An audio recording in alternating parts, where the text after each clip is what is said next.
Question 961. The following are all alternate names for a contract of sale, except A. Purchase agreement, B. Deposit receipt, C. Notification of sale, D. Agreement of sale. Correct answer is C. Notification of sale. Purchase agreement is a common and widely used term for a contract of sale. Deposit receipt often includes the terms of the sale. The primary function of a deposit receipt is to acknowledge the receipt of an earnest money deposit from the buyer. Agreement of sale is another common term for a contract of sale, particularly in some jurisdictions. Notification of sale is not a standard term for a contract of sale.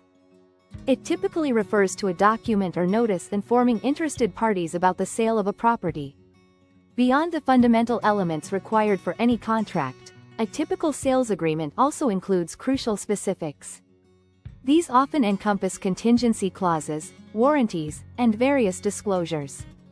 Furthermore, it details provisions for escrow, title, closing procedures, deadlines, the buyer's deposit, and the broker's commission.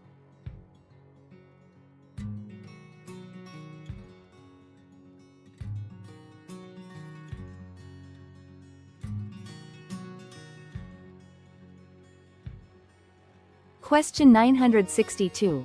If in need of funds to finance its activities, a corporation would probably use which of the following methods to obtain additional equity capital? A. Borrow money from a bank, B. Sell some of its assets, C. Sell shares of its own stock, D. Acquire government bonds. Correct answer is C. Sell shares of its own stock. Borrow money from a bank creates debt, not equity. It increases the company's liabilities, not its ownership base. Sell some of its assets means liquidates existing assets. While it generates cash, it doesn't represent raising equity capital. It reduces the company's assets. Acquire government bonds is an investment of existing funds, not a method of raising equity capital. It uses cash, not generates it from equity sources. Equity capital represents ownership in a company. Selling shares of stock means selling a piece of the company to investors in exchange for capital. This increases the company's equity. Shareholders have a claim on the company's assets and profits, but they also bear the risk of potential losses. Question 963. Gold was discovered in California spurring a mass influx of gold miners called the 49ers, to the area a year later.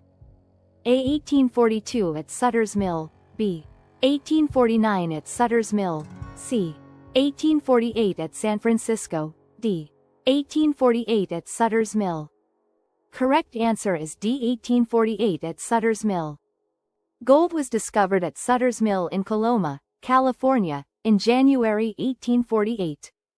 This discovery sparked the California Gold Rush, with the 49ers arriving in 1849. The gold rush is usually defined as having run through 1852.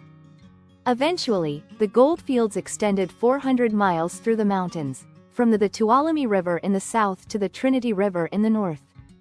The area was named the Mother Lode and remains one of the richest deposits of gold ever discovered.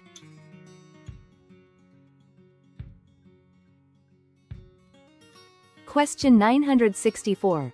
Rent is calculated as a percentage of in a percentage lease. A. Net sales of the lessee's business, B. Gross sales of the lessee's business, C. Total assets of the lessee's business, D. What other similar businesses pay in rent? Correct answer is B. Gross sales of the lessee's business. In a percentage lease, the rent is calculated as a percentage of the tenant's sales. This type of lease is most commonly used for retail businesses. The rent calculation is based on the gross sales of the lessee's business. A lessee will first pay a minimum base rent.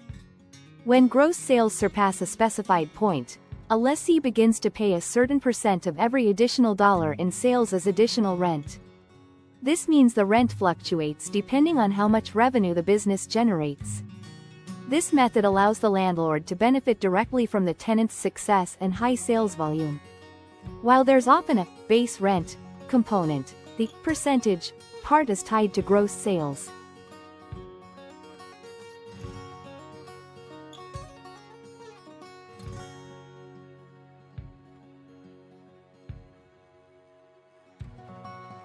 Question 965. Generally, all modern building foundations are made with A. Wood sheathing, B. Reinforced concrete, C. Insulated copper, D. Drywall. Correct answer is B. Reinforced concrete. While wood is used in some construction, it's not suitable for foundations due to its susceptibility to rot, insects, and moisture damage. Copper is a good conductor of heat and electricity but is too expensive and not structurally sound enough for foundation use. Insulation is a separate component added to some foundations, not the foundation material itself. Drywall is an interior wall finishing material and has no structural properties suitable for foundations. Reinforced concrete is the standard material for modern building foundations due to its strength, durability, and resistance to water and soil pressure.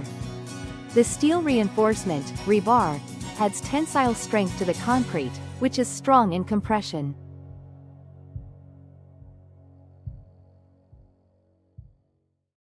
Question 966. The term potable refers to A. Oil, B. Water, C. Soil, D. Minerals. Correct answer is B. Water. Potable means safe to drink. Therefore, it refers to water that is clean and free from harmful contaminants.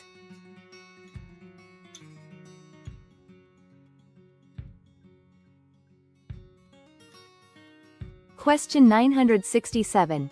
Agency disclosure law requires a licensee to do all of the following, except A. Disclosure, B. Election, C. Representation, D. Confirmation. Correct answer is C. Representation. Agency disclosure laws require licensees to disclose who they represent in a transaction, buyer, seller, or both. They also require confirmation of that relationship in writing. In some jurisdictions, they require an election of the type of agency relationship. However, they do not require the licensee to represent a specific party. A licensee can choose not to represent either party and act as a transaction broker or facilitator, in some states.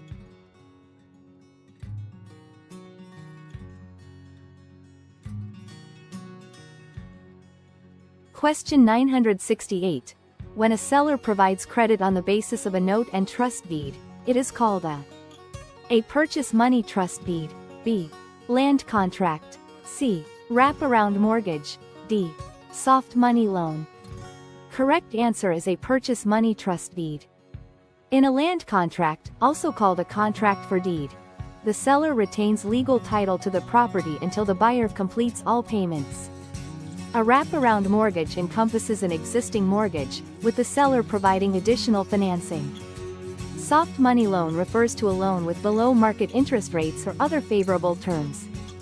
Usually, this loan provided by government or non-profit organizations for specific purposes, not specifically seller financing. A purchase money trust deed, or mortgage in some states, is used when the seller finances the purchase of their property. The buyer gives the seller a note and trust deed, or mortgage, as security for the loan. Usually, a seller will be unable to obtain a deficiency judgment against the buyer if the seller forecloses on a purchase money trust deed and the foreclosure sale of the property nets less than enough to pay off the note. So, a seller cannot sue for the balance under a purchase money trust deed. Question 969. A lease where the tenant pays $500 per month for 5 years, with the landlord paying taxes and fees, is called A. Net lease, B. Gross lease, C. Percentage lease, D. Month-to-month lease. Correct answer is B. Gross lease. In a net lease, the tenant pays a base rent plus some or all of the property's operating expenses, taxes, insurance, maintenance. A percentage lease ties the rent to a percentage of the tenant's gross sales. Month-to-month lease describes the lease term, 1 month at a time, not the payment structure. The payment structure could still be gross, net, or percentage even if the term is month-to-month. In a gross lease, the tenant pays a fixed amount of rent, and the landlord is responsible for paying all other expenses related to the property, such as property taxes, insurance, and maintenance. Since the tenant is only paying the $500 rent and the landlord is covering taxes and fees, this is a gross lease. Most apartment leases are gross leases.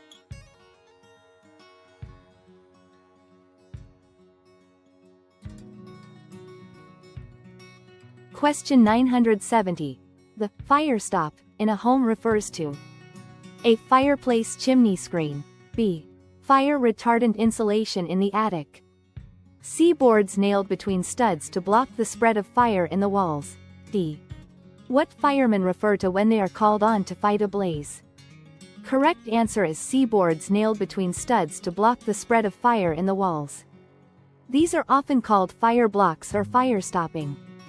Their purpose is to interrupt concealed spaces within walls, floors, and attics.